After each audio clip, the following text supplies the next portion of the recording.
मांग क्या होती है, मांग फलन क्या होता है, मांग का नियम, मान्यताएं, अपवाद, मांग में परिवर्तन, मांग की मात्रा में परिवर्तन, पूरक, स्थानापन्न, ये सब बकवास हम पढ़ चुके हैं। ठीक है, मोस्टली तो हमारा जो है सारा चैप्टर कंप्लीट हो चुका था मांग वाला। मांग की लोच अभी हमने नहीं पढ़ी है, वो भी आज हम सारा कंप्लीट कर लेंगे, मांग की लोच वगैरह। बट अभी मांग वाले चैप्टर में, हाँ जी, आज ही चैप्टर कंप्लीट हो जाएगा। हाँ हाँ हाँ। और अभी मांग वाले चैप्टर में 2-3 कॉन्सेप्ट और रह गए हैं, तो इसको ज़रा ध्यान से समझेंगे। ये जो कॉन्सेप्ट है, सबसे पहला जो क्वेश्चन है बेटा, जो अब मैंने पढ़ा है वो तो पढ़ना ही है। ये बहुत ही इम्पॉर्टेंट क्वेश्चन है एग्ज़ाम के पॉइंट ऑफ व्यू से। इस क्वेश्चन को कहते हैं, क्वेश्चन में पूछता है कि मांग वक्र के दाहिनी और ढालू होने के कारण। हमने मांग वक्र पढ़ा था कि भाई मांग वक्र ऐसे बनता है, डी डी पढ़ा था ना, जो है वो इस तरीके से बनता है। तो ये इस क्वेश्चन में आपसे ये पूछ रहा है कि ऐसे ही क्यों बना, ये ऐसे ये नीचे की तरफ गिरता हुआ जो है ये क्यों आ रहा है। या यही क्वेश्चन ऐसे भी आ सकता है, ये क्वेश्चन 4 तरीके से आ सकता है। ये ऐसे भी आ सकता है कि कीमत और मांग में विपरीत संबंध क्यों होता है, क्यों होता है। हाँ जी, ऐसे भी हो सकता है क्वेश्चन की मांग वक्त नीचे क्यों गिरता है। हाँ ये सारे लिख रहा हूँ मैं यहाँ पे। और ये ऐसे भी आ सकता है कि मांग वक्र नीचे की ओर ढालू क्यों होता है, नीचे की ओर ढालू क्यों होता है, ऐसे भी आ सकता है। और इनफैक्ट ऐसे भी आता है कि भाई कीमत घटने पर मांग क्यों बढ़ती है, कीमत घटने पर मांग क्यों बढ़ती है। या ये भी कह सकते हो कीमत बढ़ने पर मांग जो है वो क्यों घटती है। ये क्वेश्चन बेटा 4 तरीके से आ सकता है और बहुत ज़बरदस्त क्वेश्चन है। बहुत बारी एग्ज़ाम में जो है ये क्वेश्चन आता है। देखिए समझिए ज़रा इसको क्या कह रहा है ये। हमने इससे प्रीवियस क्लास में ये पढ़ा कि भाई कीमत बढ़ने से मांग जो है वो घट जाएगी और कीमत घटने से मांग बढ़ जाएगी। तो इसका रीज़न पूछ रहा है कि भाई ऐसा क्यों हो रहा है, क्या इसका रीज़न है इसके पीछे, ये बताइए। वो तो हमें पता है कि कीमत बढ़ने से मांग घट रही है और कीमत घटने से मांग बढ़ रही है, लेकिन रीज़न क्या है इसका, ऐसा क्यों हो रहा है। तो इसके रीज़न में आप लिखेंगे सबसे पहला ह्रासमान सीमांत उपयोगिता नियम। ह्रासमान सीमांत उपयोगिता नियम, ये लिखेंगे आप सबसे पहला रीज़न। ह्रासमान सीमांत उपयोगिता नियम बेटा क्या होता है, मैं बहुत ही अच्छे से आपको डिफ़ाइन कर चुका हूँ कि जैसे जैसे हम वस्तु की एक अतिरिक्त इकाई का उपभोग करते रहते हैं उससे मिलने वाली सीमांत उपयोगिता घटती रहती है, उसको कहते हैं ह्रासमान सीमांत उपयोगिता नियम। मतलब कि अगर मैंने पहला पिज़्ज़ा अगर मैंने खाया तो मान लो मुझे यूटिलिटी मिली 10 की टोटल। अब जब मैंने 2 पिज़्ज़ा खाए तो मेरी जो यूटिलिटी हो गई मान लीजिए हो गई 15। और जब मैंने 3 पिज़्ज़ा खाए तो मेरी यूटिलिटी हो गई मान लीजिए 18। तो अगर मैं यहाँ से MU निकालूँ, MU कैसे निकलेगा, पहले 10 इसमें से इसको माइनस करूँगा, 5 इसमें से इसको माइनस करूँगा, 3। तो सीमांत उपयोगिता आप क्या देख रहे हैं, घटते जा रही है जैसे जैसे मैं अतिरिक्त वस्तु का उपभोग करता जा रहा हूँ। और ये हर उस पर अप्लाई होता है, इसको ह्रासमान सीमांत उपयोगिता का नियम कहते हैं। तो ये मांग के नियम का रीज़न क्यों है, ये बेटा ऐसे भी आ सकता है क्वेश्चन, ये मांग का नियम ही तो है। ये भी आ सकता है कि मांग का नियम लागू क्यों होता है, इसके कारण बताइए। मैं अब यहाँ लिख नहीं रहा, जगह नहीं बची है, यहाँ मैं यहाँ लिख देता हूँ। मांग का नियम लागू होने के कारण बताइए, ऐसे भी आ सकता है बेटा क्वेश्चन। तो ये क्वेश्चन घुमा फिरा के कुछ भी पूछे लिखना है, यही है आपको सबका आंसर। अब बात समझिए ज़रा, इसका मतलब क्या है कि भाई ये इसका सबसे पहला रीज़न है कि कीमत बढ़ेगी तो मांग घटेगी या कीमत घटेगी तो मांग बढ़ेगी। अगर बेटा मैंने पहला पिज़्ज़ा, मान लिया मैंने पहला पिज़्ज़ा 300 रुपये में अगर मैंने ख़रीद लिया, ठीक है, तो जब मुझे पता है मैंने पहला पिज़्ज़ा खाया होगा तो मुझे सबसे ज़्यादा सेटिस्फेक्शन मिली होगी, सबसे ज़्यादा संतुष्टि मिली होगी, क्योंकि जैसे हम कोई भी चीज़ जब पहली खाते हैं तो उससे सबसे ज़्यादा संतुष्टि मिलती है। पहली रोटी खाने से सबसे ज़्यादा संतुष्टि मिलती है। वहीं दूसरी तरफ अगर हम चौथी रोटी खाएंगे तो उतना मज़ा नहीं आता, उतनी संतुष्टि नहीं मिलती जितनी पहली वाली से मिली है। तो अगर आपको ये पता है कि आपने जब पहला पिज़्ज़ा खाया वो 300 रुपये का आपने ख़रीद लिया, तो बेटा अब आपको जब ये पता है कि दूसरा पिज़्ज़ा जब आप खाओगे तो आपको जो संतुष्टि है वो कम की मिलेगी, तो आप दूसरा पिज़्ज़ा कभी भी 300 रुपये पे ख़रीदने के लिए तैयार नहीं होगे। आप हमेशा इससे कम पे देने के लिए तैयार होगे। अगर 250 रुपये, 270 रुपये, 280 रुपये इतने का अगर कुछ मिलेगा तो ही आप लोगे। दूसरा पिज़्ज़ा आप 300 रुपये में कभी भी बाय जो है नहीं करोगे, क्योंकि आपको पता है कि भाई मैंने जब पहला पिज़्ज़ा खाया तो उससे मुझे ज़्यादा की 300 रुपये का मैंने ख़रीद लिया, उससे संतुष्टि मिल गई। अब वही चीज़ जब आप दोबारा ख़रीदोगे, उसी एक और पिज़्ज़ा अगर खाना चाहते हो आप, तो आपको पता है मेरे को संतुष्टि कम मिलेगी, तो आप उसके लिए कभी भी उतने पैसे देने के लिए तैयार नहीं होगे। मतलब कि कहने का मतलब ये है इसका कि उपभोक्ता ज़्यादा वस्तु कब खरीदता है? उपभोक्ता ज़्यादा वस्तु कब खरीदेगा? उपभोक्ता ज़्यादा वस्तु तब खरीदेगा जब पहले तो उसको जितनी खरीदनी थी उसने खरीद ली, अब अगर और खरीदनी है तो अगर उससे कम कीमत पे मिलेगी तो ही खरीदेगा, अदरवाइज़ नहीं खरीदेगा। ये इसका कहने का मतलब है, क्योंकि उपभोक्ता को पता है कि ये जो मैं एक्स्ट्रा खरीद रहा हूँ इससे मिलने वाली संतुष्टि कम मिलेगी, इसलिए वो कभी भी उतने पैसे देने के लिए कभी भी तैयार नहीं होगा जितनी पहले वाले की उसने दी है। तो ये इसका सबसे पहला रीज़न है कि अगर आपको डिमांड क्रिएट करवानी है, भाई एक के जगह दूसरा पिज़्ज़ा आप कब खरीदोगे? जब 300 से सस्ता मिलेगा। तो सबसे पहला रीज़न है ह्रासमान सीमांत उपयोगिता नियम, क्योंकि वस्तु की एक अतिरिक्त इकाई के उपभोग से यूटिलिटी घटती है, तो उपभोक्ता दूसरी वस्तु तभी खरीदेगा जब पहले वाली से सस्ती मिलेगी, अदरवाइज़ नहीं खरीदेगा। अगला जो यहाँ पे रीज़न है वो है आय प्रभाव। आय प्रभाव का मतलब क्या होता है? आय प्रभाव का मतलब सिंपल सा है बेटा, कि जब भी किसी वस्तु की कीमत घटती है तो होता क्या है, इसको एक एग्जांपल से समझिए। जैसे मान लीजिए एक लड़की है, ठीक है, और इसका जो नाम है सबा है, इसके पास 100 रुपये है बेटा, ठीक है, और इसको समोसे बहुत पसंद है। 10 रुपये का एक समोसा है, ठीक है, 10 रुपये का एक समोसा है और 100 रुपये हैं इसके पास, तो ये बेटा कितने समोसे खरीद सकती है?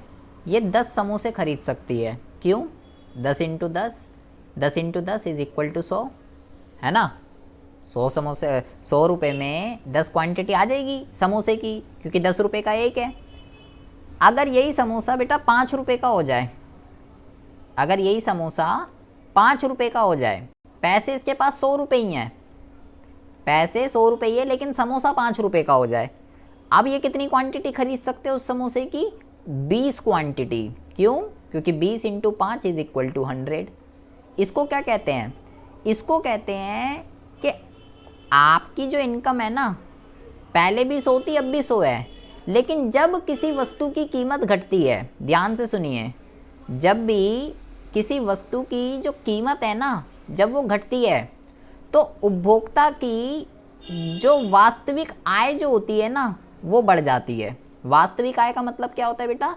वास्तविक आय का मतलब होता है रियल इनकम, मतलब कि पैसे तो 100 रुपये ही हैं, ठीक है, पैसे नहीं बढ़े, मैं ये नहीं कह रहा कि 100 से 200 हो गए, पैसे तो उतने ही हैं, लेकिन उसी इनकम में जब आप पहले के कंपैरिजन में ज़्यादा वस्तु आप खरीद पा रहे हो, it's called increase in real income. जब आप उतने ही रुपए में पहले के कंपैरिजन में ज़्यादा क्वांटिटी को बाय कर सकते हो, तो उसको कहते हैं आपकी रियल इनकम बढ़ गई।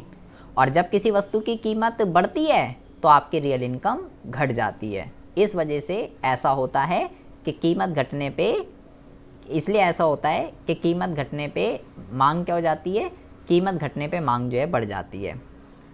तीसरा आप यहाँ पे लिखेंगे स्थानापन्न प्रभाव।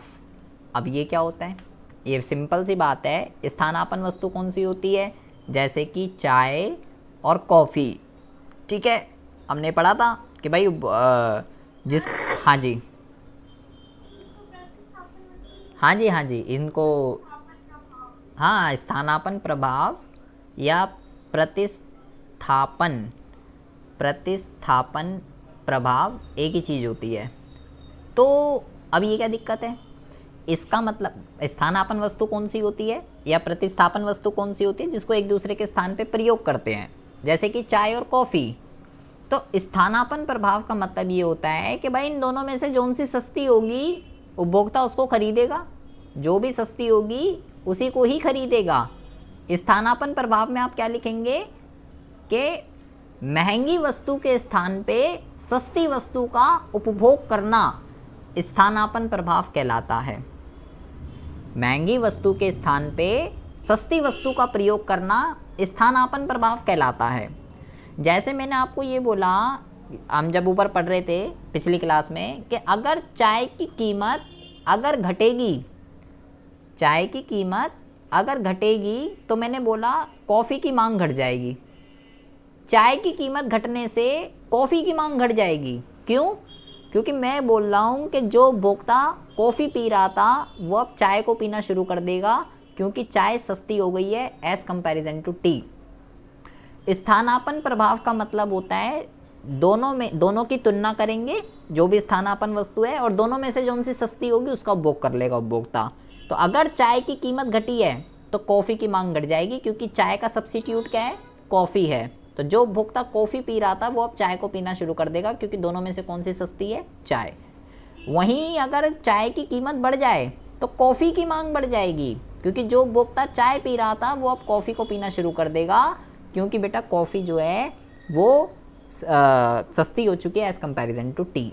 इसको कहते हैं स्थानापन्न प्रभाव, ठीक है। ये जो है आप यहाँ पे लिख सकते हैं। अच्छा, और आप यहाँ पे क्या लिखेंगे बेटा, और आप यहाँ पे लिख सकते हैं कि उपभोक्ता की संख्या, ये आप यहाँ पे लिखेंगे बेटा। उपभोक्ता की संख्या का क्या मतलब है, जब बेटा किसी वस्तु की कीमत घटती है तो हमें ये बताना है मांग क्यों बढ़ रही है। कीमत घटने पे मांग क्यों बढ़ रही है, तो मैंने यहाँ पे लिखा है उपभोक्ता की संख्या। इसका मतलब क्या है, जब किसी वस्तु की कीमत घटती है तो हो सकता है कोई बंदा उस वस्तु को उस प्राइस पे ना खरीद पा रहा हो जब वो जितने रुपए की थी, लेकिन अब वो उसकी कीमत घट गई, अब हो सकता है वो खरीद पा रहा हो उस वस्तु को। भाई मान लो पहले कोई वस्तु 1000 रुपये की थी तो उपभोक्ता उसको नहीं खरीद पा रहा, अब वो डिस्काउंट में 750 रुपये की मिल रही है, अब हम खरीद लेंगे उसको। जैसे लड़कियों का होता है, अब भाई मान लो कोई टॉप है, ठीक है, और वो टॉप मान लो पहले 400 रुपये का मिल रहा है, ठीक है, लेकिन मान लो मंगल का बाजार लगा और वहीं पे वही टॉप 250 रुपये का मिल रहा है, तो यहाँ नहीं खरीद रहे थे, यहाँ खरीद लिया उसको। तो ये क्या हुआ, कीमत जब घटी, जब वीकली जो मार्केट लगती है उसमें क्या होता है, वीकली मार्केट में चीज़ें सस्ती मिलती है ना, तो मोस्टली फीमेल्स तो वेट करती हैं वीकली मार्केट का कब लगेगी, चले बाज़ार। तो भाई वो क्यों होता है ऐसा, क्योंकि कीमत जब घटती है तो लोगों को सस्ती मिलती है तो वो खरीद लेते हैं। हर जगह अप्लाई होता है। जैसे वीकली मार्केट में सब्जियां भी आप देखोगे सस्ती मिलती हैं, तो डिमांड ऑटोमेटिकली क्रिएट हो रही है। जो उपभोक्ता नॉर्मल डेज में उनको नहीं खरीद रहा था वो उस टाइम पे खरीद लेता है जब वो सस्ती होती है। तो ये इसका रीज़न है। और आप यहाँ पे हैं जी, हाँ जी, क्या लिख सकते हैं,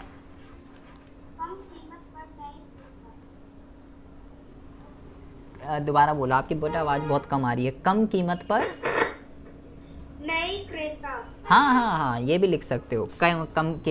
जब प्राइस कम होते हैं तो मार्केट के अंदर जो है नए क्रेता हमको जो है देखने के लिए मिलते हैं, ये भी लिख सकते हो आप इसके अंदर।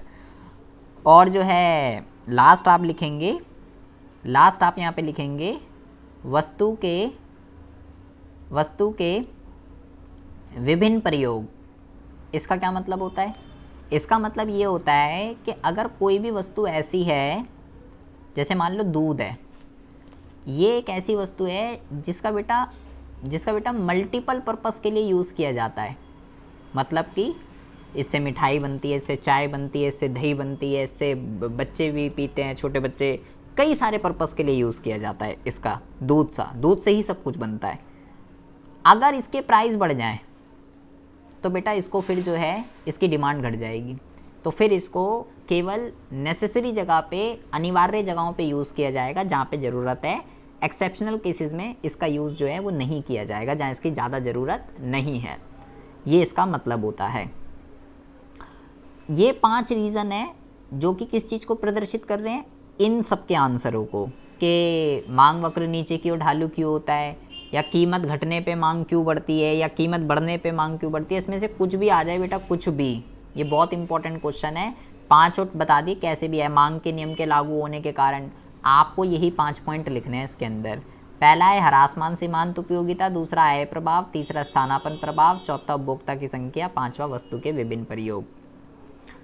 दूसरे क्वेश्चन की अगर हम बात करें तो इसमें कहता है कि मांग के प्रकार बताइए। सर जी, हाँ जी, आपने ये वाला क्वेश्चन करा दिया, सीमांत उपयोगिता अनुकूल उपयोगिता के बीच संबंध।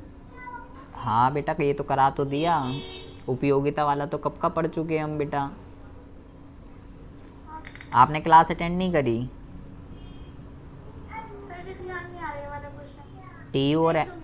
टीयू और एमयू में तो सबसे पहले हमने पढ़ा है बेटा, ये उपयोगिता वाले चैप्टर में पढ़ा था। अब जो है ओके सर। कह रहा है मांग के प्रकार बताइए, मांग कितने तरीके की होती है।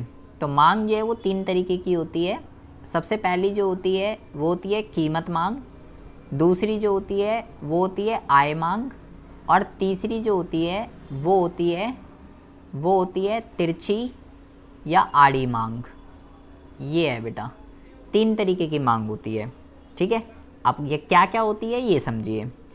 कीमत मांग का अगर आपसे अर्थ पूछे कि कीमत मांग क्या होती है, तो वो मांग जो बेटा वस्तु की कीमत और मांग, इन दोनों के बारे में संबंध को बताता है, और जितने भी अन्य तत्व हैं उनको स्थिर रखा जाता है। मतलब कि अन्य तत्व को स्थिर रखा जाता है। मैंने आपको बताया था ना कि मांग को कई सारे कारक प्रभावित करते हैं, उपभोक्ता की आय, उपभोक्ता की रुचि, संबंधित वस्तु की कीमत, बताए थे ना 7 फैक्टर, पूरा चैप्टर उसी के ऊपर है। तो जब हम वस्तु की कीमत और मांग के बारे में बात करते हैं तो उसको बेटा कीमत मांग कहते हैं। अन्य किसी भी फैक्टर की बात नहीं करते, अन्य तत्वों को स्थिर रखा जाता है और केवल कीमत और मांग के बारे में बात होती है कि अगर वस्तु की कीमत बढ़ती है तो मांग घटती है, और अगर वस्तु की कीमत घटती है तो मांग बढ़ती है। इसको हम क्या कहते हैं, इसके बारे में जब हम डिस्कशन करते हैं तो इसको कीमत मांग कहते हैं। यहाँ पे और किसी भी फैक्टर के बारे में बात नहीं होती, अन्य सभी बातें जो हैं वो सामान्य रहती हैं। वहीं अगर हम आय मांग की बात करें तो आय मांग के अंदर किस किस की बात होगी, उपभोक्ता की आय और मांग की। जब इन दोनों के बारे में बात चलती है और अन्य तत्वों को स्थिर रखा जाता है तो वो क्या कहलाती है, वो कहलाती है आय मांग। इसमें हम ये पढ़ते हैं कि उपभोक्ता की आय बढ़ने पे मांग बढ़ जाती है, उपभोक्ता की आय घटने पे मांग जो है वो घट जाती है। इसको आय मांग कहते हैं बेटा। तीसरा है तिरछी या आड़ी मांग। तो जब हम तिरछी आड़ी मांग कौन सी, हाँ जी, आपकी बेटा आवाज़ बहुत कम आ रही है, क्या कह रहे हो? आय मांग दोबारा बताऊं? हाँ। आय मांग का मतलब होता है जब मैंने आपको 7 फैक्टर बताए थे कि जो किसी भी वस्तु की मांग को प्रभावित करते हैं। वस्तु की अपनी कीमत, संबंधित वस्तु की कीमत, उपभोक्ता की आय, उपभोक्ता की रुचि। तो जब हम कीमत और मांग के बारे में बात करेंगे वो कीमत मांग होती है। जब हम उपभोक्ता की आय और मांग के बारे में बात करेंगे कि जब उपभोक्ता की आय बढ़ रही है तो मांग बढ़ती है, उपभोक्ता की आय घट रही है तो मांग घट रही है, और अन्य तत्व स्थिर है। अब यहाँ अन्य तत्व कौन है, जैसे कि वस्तु की कीमत, संबंधित वस्तु की कीमत, उपभोक्ता की रुचि, ये वाले जो सारे फैक्टर हैं वो स्थिर रहेंगे। केवल आय में और मांग की जब बात चलती है तो वो आय मांग होती है। और जब हम बेटा संबंधित वस्तु की कीमत और मांग के बारे में बात करते हैं, संबंधित वस्तु कौन सी होती है? स्थानापन्न और पूरक। जब हम इन दोनों की बात करते हैं और जो अन्य तत्व होते हैं वो स्थिर रखे जाते हैं। अब अन्य तत्व कौन से होंगे? वस्तु की कीमत, उपभोक्ता की आय, उपभोक्ता की रुचि, ये वाले। जब हम केवल इन दोनों के बारे में बात करेंगे और अन्य तत्वों को स्थिर रखा जाता है तो बेटा वो तिरछी या आड़ी मांग होती है। मतलब जब हम बेटा स्थानापन्न वस्तु के रिगार्डिंग और पूरक वस्तुओं के रिगार्डिंग बात करते हैं, स्थानापन्न और पूरक के स्थानापन्न वस्तु की कीमत घटने से उसकी दूसरी पे क्या इफेक्ट पड़ा, उसकी स्थानापन्न वस्तु पे, या पेट्रोल की कीमत घटने से कार की मांग पे क्या असर पड़ा, तो वो तिरछी या आड़ी मांग होती है। तो अगर एग्ज़ाम में आ जाता है कीमत मांग क्या होती है, आय मांग क्या होती है, तिरछी या आड़ी मांग क्या होती है, इनका अर्थ बताइए, तो ये भी आपको जो है ध्यान रखना है। 3 तरीके की मांग होती है। कीमत मांग जब हम वस्तु की कीमत और मांग के बारे में बात करते हैं, आय मांग जब उपभोक्ता की आय और मांग के बारे में बात होती है, ये जरूर लिखना है, अन्य तत्वों को स्थिर रखा जाता है। और तिरछी आड़ी मांग जब संबंधित वस्तु की कीमत और वस्तु की मांग के बारे में बात चल रही होती है और अन्य तत्वों को स्थिर रखा जाता है तो उसको तिरछी या आड़ी मांग कहते हैं। अब हम बात करते हैं क्वेश्चन नंबर 3 की रिगार्डिंग। बेटा क्वेश्चन नंबर 3 जो है ये बहुत ही ज़्यादा इम्पॉर्टेंट है, मैं पहले भी आपको बताया था। इसको हम लिखते हैं कि गिफिन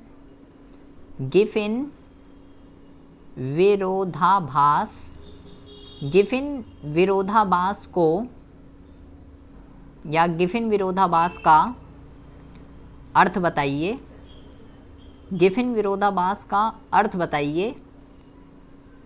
या बेटा ये क्वेश्चन ऐसे भी आ सकता है कि किस वस्तु का मांग वक्र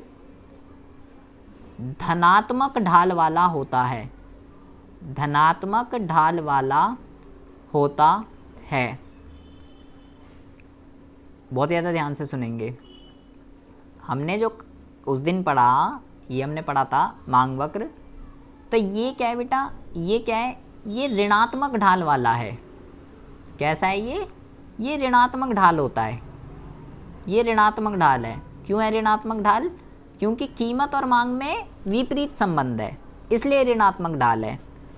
वो क्वेश्चन में क्या पूछ रहा है कि किस वस्तु का, या बेटा ये ऐसे भी आ जाता है, ये क्वेश्चन ऐसे भी आ जाता है कि क्या कभी मांग वक्र धनात्मक ढाल वाला हो सकता है। ये यहाँ पे पूछ रहा है बेटा, और ये बहुत इंपॉर्टेंट क्वेश्चन है, अच्छा क्वेश्चन है, ये बहुत बारी आता है ये एग्जाम में। तो समझिए जरा इसको। मैंने आपको गिफिन विरोधाभास, गिफिन वस्तु मैंने आपको क्या बताई, मैंने आपको बेटा गिफिन वस्तुओं में मैंने आपको ये बताया था कि गिफिन वस्तुएं एक ऐसी वस्तुएं होती हैं जिसमें उल्टा ही होता है, जिसकी कीमत बढ़ने से मांग घटती नहीं, उल्टा बढ़ जाती है, और कीमत घटने से मांग क्या हो जाती है, मांग घट जाती है। ये जो होता है ये, इनको गिफिन वस्तुएं कहते हैं, और ये जो रूल अप्लाई हो रहा है इसको बेटा गिफिन विरोधाभास कहते हैं। क्या कहते हैं? गिफिन विरोधाभास। अब ऐसी सिचुएशन में मांग वक्र कैसा बनेगा? ऐसी सिचुएशन में जो डिमांड कर्व है वो बेटा ऐसे बनेगा, y(x) 0। मांग वक्र अभी हमने पढ़ा ऐसा बनता है, लेकिन इसका ऐसा नहीं बनेगा, इसका ऐसा बनेगा बेटा, इसका ऐसा। क्यों बनेगा ऐसा? देखिए, यहाँ पे आती है कीमत, यहाँ पे आती है मांग। हमने बोला मान लो बेटा 2 रुपये पे 3 क्वांटिटी खरीद रहे थे, अगर कीमत बढ़ी 3 रुपये तो क्वांटिटी ज़्यादा 5, अगर कीमत और बढ़ी 4 तो क्वांटिटी और ज़्यादा 7। तो जैसे जैसे कीमत बढ़ रही है वैसे वैसे इनकी मांग क्या हो रही है, बढ़ रही है। तो अब ये क्या हुआ बेटा, ये हो गया धनात्मक ढाल वाला। क्या हो गया ये धनात्मक ढाल वाला हो गया। तो क्या कभी मांग वक्र धनात्मक ढाल वाला हो सकता है? हाँ जी, गिफिन वस्तु की सिचुएशन में मांग वक्र जो है वो धनात्मक ढाल वाला होता है। ये बेटा ध्यान रखिएगा। जो मैंने एक ये क्वेश्चन यहाँ पे आपको बोला है, ये क्वेश्चन अच्छे से कर लीजिएगा। ये वाला घटिया वस्तु और गिफिन वस्तुओं में डिफरेंस बताइए। तो घटिया वस्तुओं में कैसे बनता है, घटिया का तो बनता है ऋणात्मक वाला, ठीक है, घटिया का तो ऋणात्मक ही बनता है, लेकिन इसका मैंने आपको बताया इसका धनात्मक बनता है। तो ये अंतर में पहले में अर्थ लिखोगे, दूसरे में ग्राफ बना दोगे, तीसरों में उदाहरण लिख दोगे, और ये लिख सकते हो ये मांग के नियम का अपवाद है, ये मांग के नियम का अपवाद नहीं है, इस पर मांग का नियम लागू होता है। इस तरीके से इसमें अंतर लिखोगे और ये बहुत इंपॉर्टेंट है। अच्छा, और समझिए अब क्वेश्चन नंबर 4 में बहुत ही ज़्यादा ध्यान से समझिए। देखो मैंने आपको जो है बेटा मांग को प्रभावित करने वाले तत्व बताए थे, मांग को प्रभावित करने वाले तत्व बताए थे।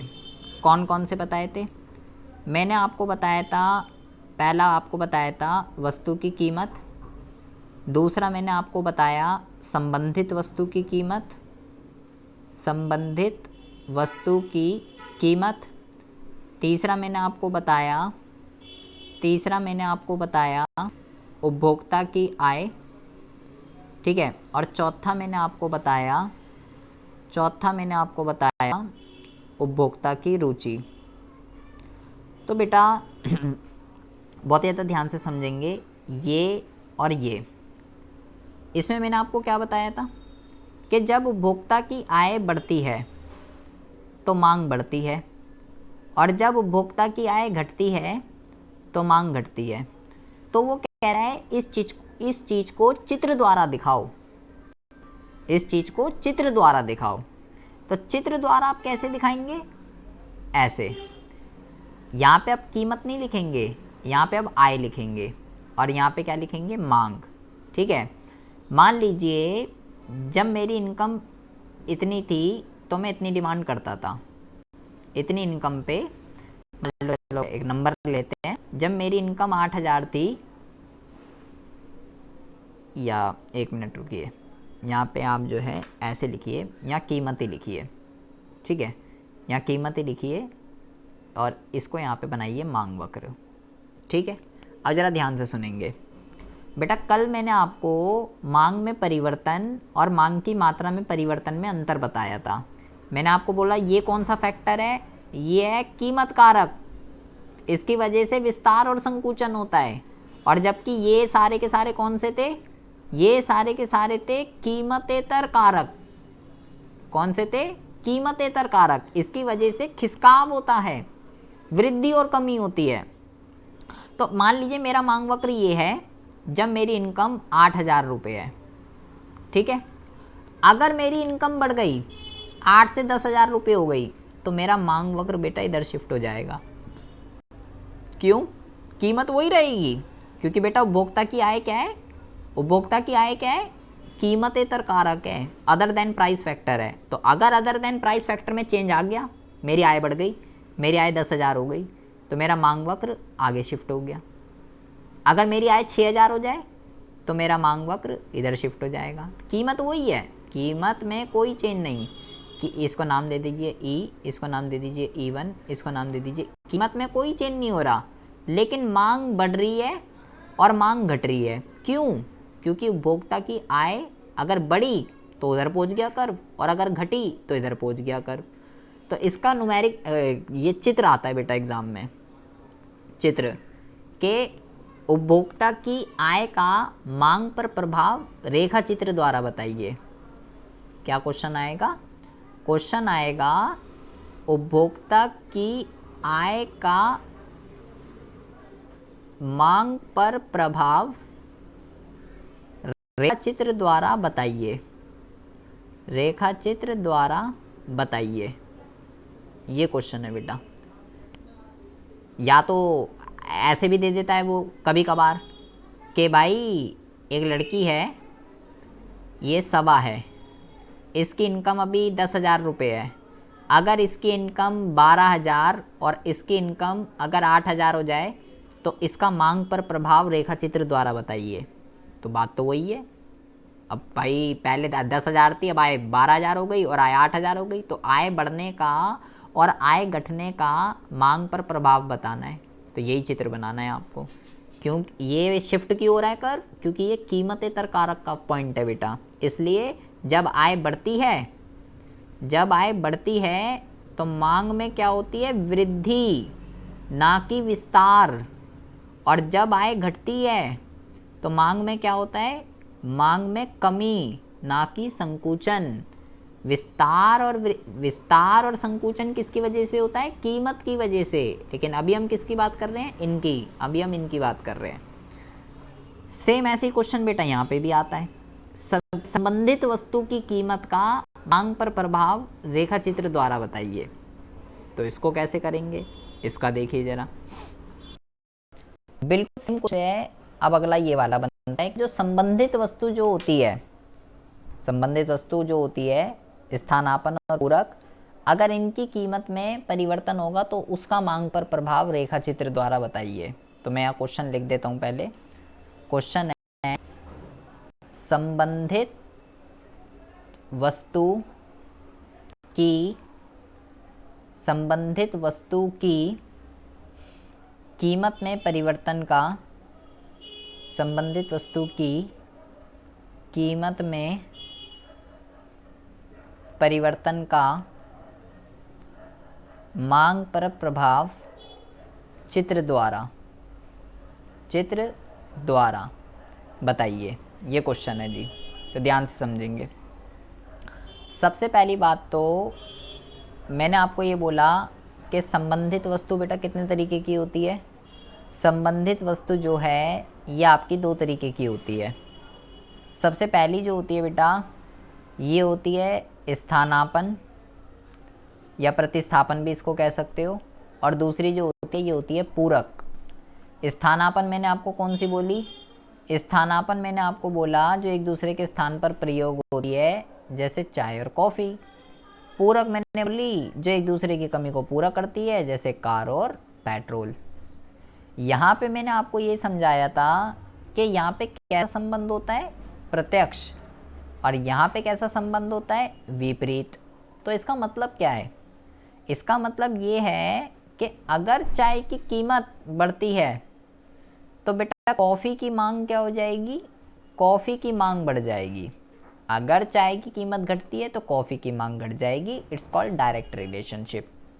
बट यहाँ पे मैंने बोला विपरीत। विपरीत का मतलब क्या है कि अगर पेट्रोल की कीमत बढ़ती है तो कार की मांग घट जाएगी, लोग कार वगैरह कम खरीदेंगे। और अगर पेट्रोल घट जाए, पेट्रोल की कीमत अगर घट जाए तो कार की मांग क्या हो जाएगी? कार की जो मांग है वो बढ़ जाएगी, लोग ज़्यादा गाड़ियाँ वगैरह खरीदेंगे। ये इसका मतलब है। तो अब इस चीज़ को मुझे ग्राफ से दिखाना है, स्थानापन्न को भी और पूरक को भी। जरा ध्यान से समझेंगे।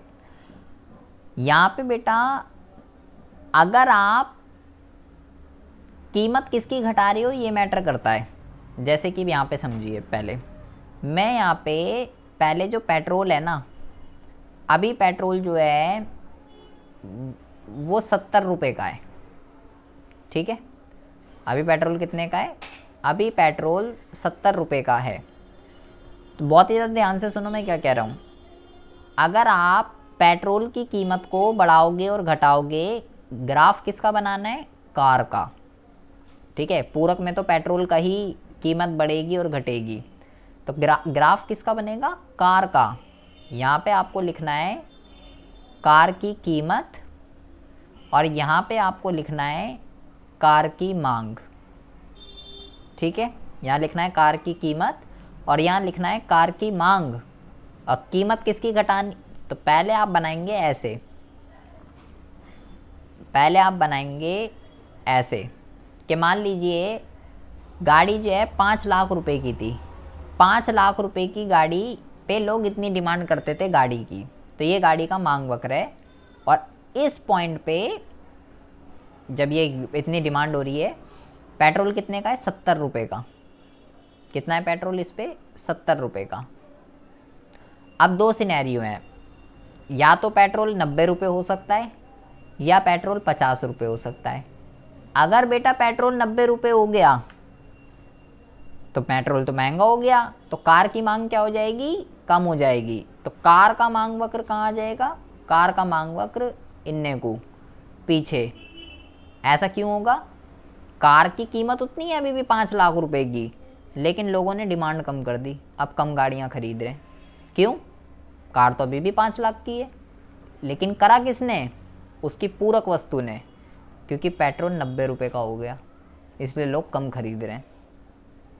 अगर पेट्रोल 50 रुपये का हो जाए, अगर पेट्रोल 50 रुपये का हो जाए तो बेटा गाड़ी का मांग वक्र इधर आ जाएगा, D1 किधर शिफ्ट हो जाएगा, इधर। क्यों, अभी भी गाड़ी 5 लाख की है, लेकिन डिमांड बढ़ गई।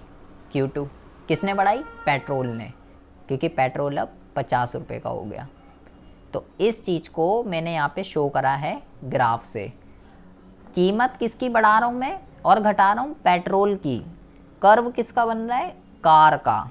ये बेटा ध्यान रखना है आपको। अब ऐसी सेम सिनेरियो यहाँ पे भी है। आप यहाँ पे तो दो चीज़ें हैं, चाय भी है कॉफ़ी भी है, जिसकी कीमत चाहे उसकी घटा सकते हो। तो मैं लेता हूँ कॉफ़ी की कीमत, मैं लेता हूँ कॉफ़ी की कीमत। अभी वर्तमान में कॉफ़ी की जो कीमत है, मान लो मैंने माना 800 रुपये किलो, 800 रुपये किलो कॉफ़ी मिल रही है। मैं कॉफ़ी की कीमत को बढ़ाऊंगा और कॉफ़ी की कीमत को घटाऊंगा। तो ग्राफ किसका बनाना है, चाय का, कॉफ़ी का नहीं बनाना, चाय का बनाना है। ये ध्यान रखना है आपको, यहाँ उल्टा बनाना है। जिसकी कीमत को बढ़ा रही हो और घटा रही हो, ग्राफ उससे उल्टा बनाना है। यहाँ मैंने पेट्रोल को बढ़ा रहा हूँ तो ग्राफ कार का बना है, और अब मैं किसका कॉफ़ी की करा रहा हूँ, तो यहाँ पे किसकी बनाना है ग्राफ, चाय का। यहाँ लिखना है चाय की कीमत और चाय की मांग, ये लिखना है यहाँ पे आपको। तो मान लीजिए इतनी कीमत पे इतनी चाय बिकती थी, इतनी कीमत पे इतनी चाय बिकती थी, और चाय का मांग वक्र कैसा था, ऐसा। अब क्या हुआ, इस पॉइंट पे कॉफ़ी 800 रुपये किलो है।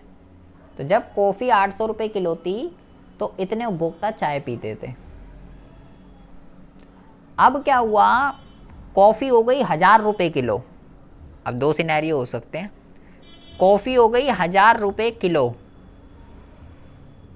तो अब क्या होगा, चाय का मांग वक्र इधर आ जाएगा, चाय की मांग बढ़ जाएगी। क्यों बढ़ जाएगी बेटा चाय की मांग, चाय की मांग इसलिए बढ़ जाएगी, चाय की कीमत ने कुछ नहीं करा, चाय अभी भी उतने रुपए की है जितनी पहले थी, लेकिन चाय की मांग बढ़ गई इतनी। किसने बढ़ाई ये मांग, ये बढ़ाई उसकी स्थानापन्न वस्तु कॉफ़ी ने, क्योंकि जो उपभोक्ता कॉफ़ी पी रहा था वो अब चाय पीना शुरू कर देगा। इतने उपभोक्ता कहाँ से आए, जो कॉफ़ी पी रहे थे वो अब चाय पीना शुरू कर देंगे, क्योंकि बेटा इस पॉइंट पे कॉफ़ी 1000 रुपये किलो हो गई है। यहाँ सीधा संबंध है, यहाँ पे सीधा संबंध है। अगर कॉफ़ी की कीमत बढ़ रही है तो चाय की मांग बढ़ रही है, लेकिन यहाँ पे क्या हो रहा था, पेट्रोल की कीमत अगर बढ़ रही थी तो गाड़ी की मांग घट रही थी। यहाँ उल्टा संबंध है, ये ध्यान रखिएगा। यहाँ विपरीत है जबकि यहाँ पे प्रत्यक्ष है। और अगर बेटा 500 रुपये किलो हो जाए कॉफ़ी, चाय की मांग घट जाएगी, जबकि चाय ने कुछ नहीं करा, अब भी उतने रुपए की है, लेकिन चाय की मांग घट गई। क्यों घट गई चाय की मांग, ये हो गया D2 इसलिए घट गई क्योंकि बेटा इस पॉइंट पे कॉफ़ी 500 रुपये केजी हो गई। कॉफ़ी की कीमत सस्ती होने से चाय की मांग घट गई, क्योंकि जो उपभोक्ता चाय पी रहा था वो अब बेटा कॉफ़ी को पीना शुरू कर देगा, बिकॉज कॉफ़ी जो है वो सस्ती है एज कंपैरिजन टू टी। तो इतनी बकवास आपको जो है ध्यान रखनी है मांग वाले चैप्टर के अंदर। अभी हमने सिर्फ मांग पढ़ा है, मांग की लोच नहीं पढ़ा, अभी हमने कुछ भी नहीं पढ़ा अभी, ठीक है। और नेक्स्ट में ही पढ़ेंगे, क्योंकि वो बेटा बहुत बड़ी चीज़ है, अभी कोई फ़ायदा नहीं, आधा छूट जाएगा। अभी हमने क्या पढ़ा, संबंधित वस्तु की कीमत में परिवर्तन का मांग पर प्रभाव कैसे दिखाते हैं, उपभोक्ता की आय में परिवर्तन का मांग पर प्रभाव चित्र द्वारा कैसे दिखाते हैं, मांग फिर हमने पढ़ा कि ये गिफिन ये क्वेश्चन है कि क्या मांग वक्र धनात्मक ढाल वाला हो सकता है। मतलब हमने जो पढ़ा है, हमने तो पढ़ा मांग वक्र ऐसा बनेगा, तो ये जो होता है ये नेगेटिव स्लोप होता है, ऋणात्मक ढाल वाला। लेकिन क्या कभी ऐसा भी बन सकता है मांग वक्र? तो ये आपसे पूछ रहा है, ये बहुत इंपॉर्टेंट क्वेश्चन है। तो हाँ जी बन सकता है। कौन सी? उसमें गिफिन वस्तुओं में।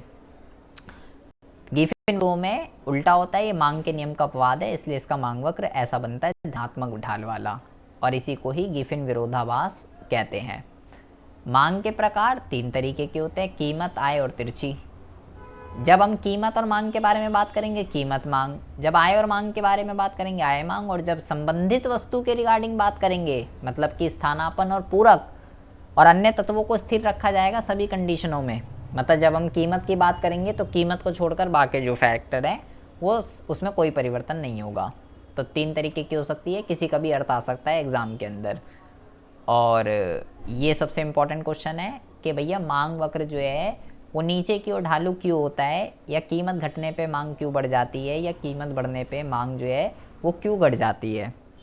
और ये मैंने 3 क्वेश्चन बता ही चुका हूँ, ये बेटा मोस्ट इम्पॉर्टेंट है। सामान्य, घटिया, घटिया, गिफिन, स्थानापन्न, पूरक, ये बहुत ही ज़्यादा इंपॉर्टेंट क्वेश्चन है एग्ज़ाम के पॉइंट ऑफ व्यू से। और इससे ऊपर हम ये सारा पढ़ ही चुके हैं कि मांग में परिवर्तन, मांग की मात्रा में परिवर्तन क्या होता है, विस्तार, संकुचन, वृद्धि, कमी, और मांग में दाईं और खिसकाव के कारण या वृद्धि के कारण, या मांग में बाईं और खिसकाव के कारण या कमी के कारण एग्ज़ाम में आते हैं 5-5 नंबर के क्वेश्चन, बड़े बड़े, उसमें ये बड़ा क्वेश्चन है।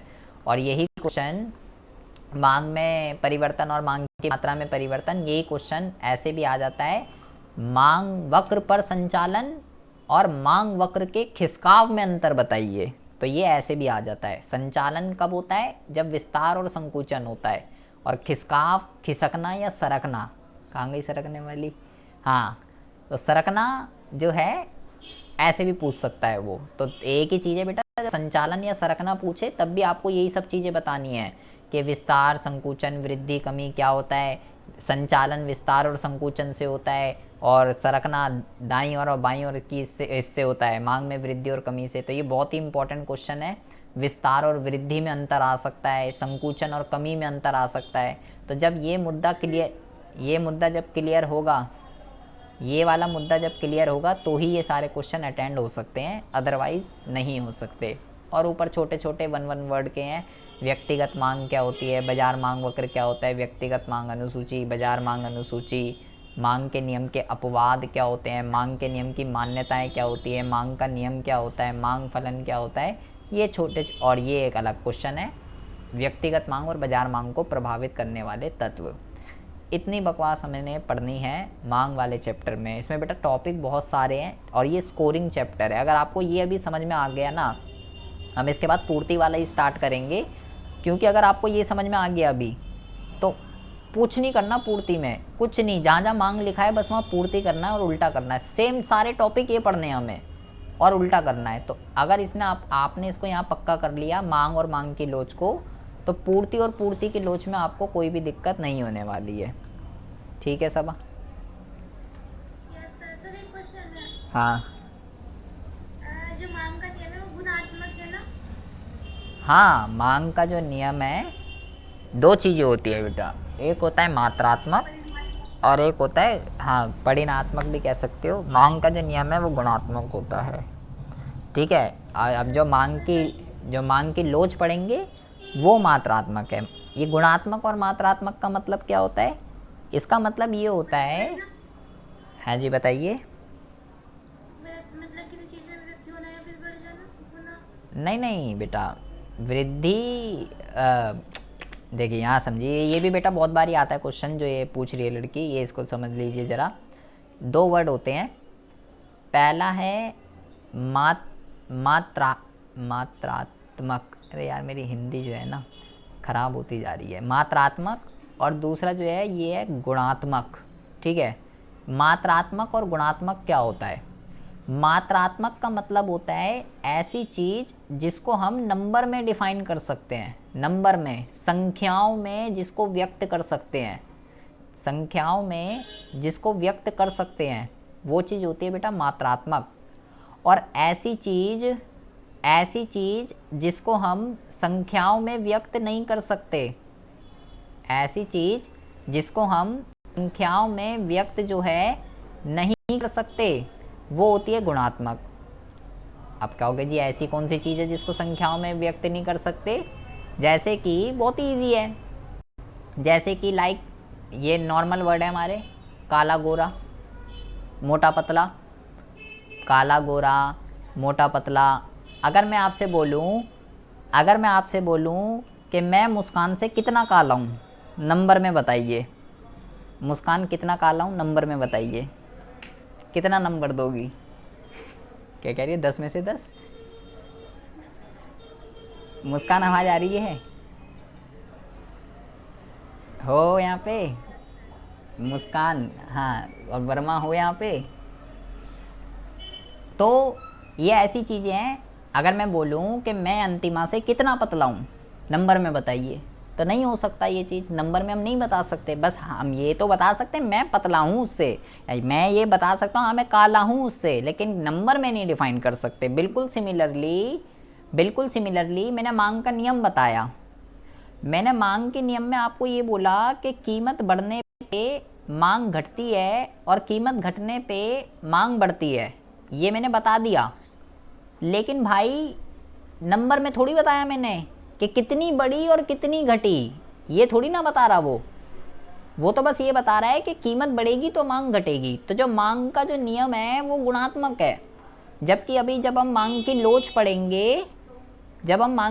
पढ़ेंगे तो वहाँ पे हम क्या पढ़ते हैं कि कीमत बढ़ने से मांग जो है कितनी बढ़ी या कितनी घटी भाई ये बता नंबर में। न्यूमेरिकल क्वेश्चन सॉल्व करते हैं, प्रतिशत विधि, कुलव्य विधि, नंबर आता है ना एक निकल के कि ये नंबर है जी। तो मांग की जो लोच है वो एक मात्रात्मक है, जबकि मांग का जो नियम है ये गुणात्मक है। ये बेटा आ जाता है एग्जाम में कई बार, ये पढ़ लीजिएगा, ये अच्छा क्वेश्चन है आपके हाँ एक क्वेश्चन और है। हाँ जी।